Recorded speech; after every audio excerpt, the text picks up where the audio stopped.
All right, so let's move over to our principle of animation. And our principle of animation this week is something called slow in and slow out.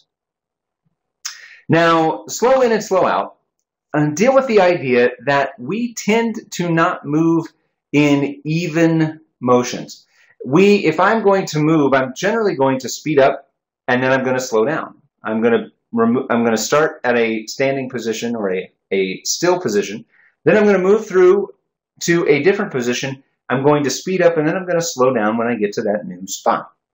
Now, instinctively, when I started animating, I thought, okay, I don't really know how far apart to put my images, so I'm just going to put them a little bit.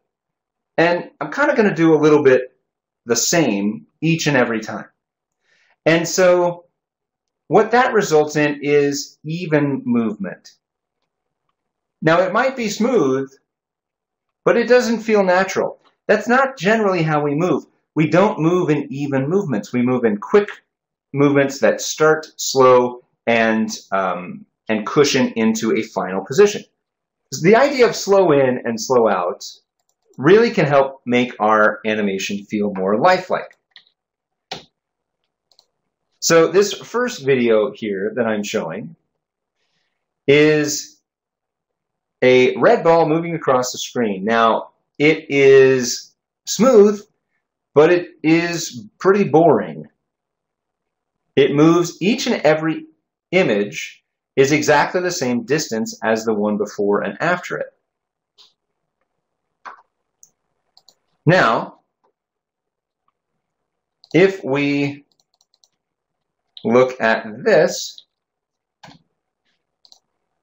besides the color change, the only difference in this animation is that I have created a speed up and a slow down, a slow in and a slow out. It's the same amount of time. It's the same beginning and ending position. But it feels much more alive, much more energetic, and way more interesting to look at.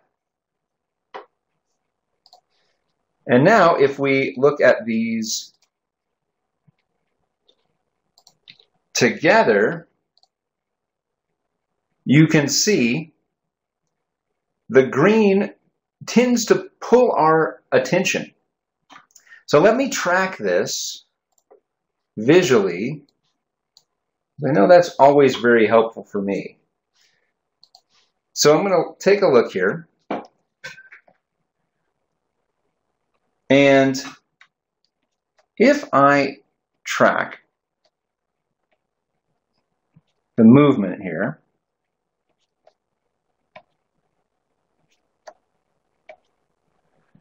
you can see, even in the imperfect tracking system that I have, that each space is about the same distance from the one before it and after it. It's very even movement. But if I go here and begin to track this lower movement,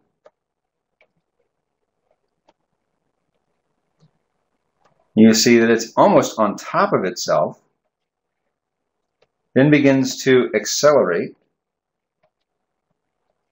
each space becoming a little bit wider than the one before it. And then it begins to slow down by each space getting a little bit smaller than the one before it. So this process is called slow in and slow out.